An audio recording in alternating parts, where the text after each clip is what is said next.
Hi, my name is Karin Jones. I'm a jeweler and metal worker. In the last few years I've been specializing in Damascene inlay, which is a very old technique that used to be used on decorating armor, and it's for inlaying silver and gold on steel.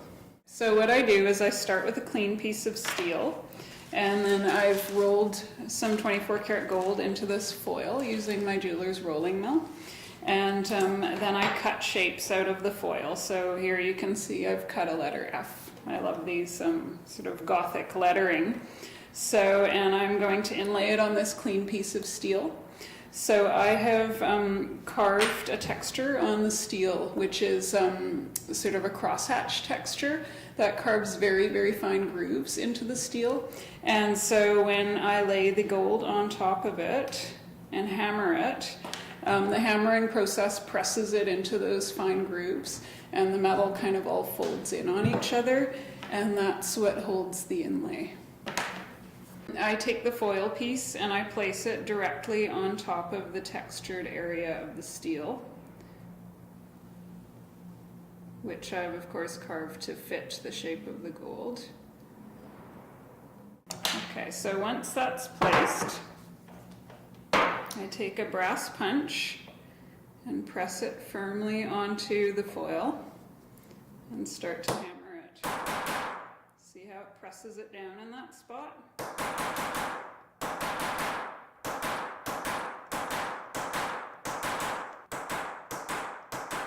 Now that's sort of lightly attached. If there were a corner sticking up, I could probably peel it off at this point. So I have to go through another process of hammering it with the steel hammer, and that will permanently attach it to the steel. So I made this bowl when I was living on Salt Spring. There was an exhibition of work by local metal artists and jewelers, and the theme of it was balance. So I thought it would be fun to do one bowl that represented life and one that represented death. So I had plans to do one with skulls all the way around, and then this one has the growing plants and flower buds on the outside, and then on the inside it has a nest of eggs.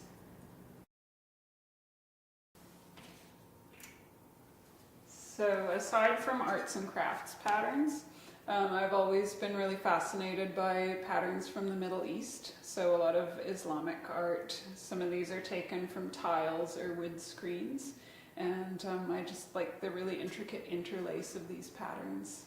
This one again is an arts and crafts inspired pattern. I was looking at another William Morris pattern, and it was actually just an interlace of vines.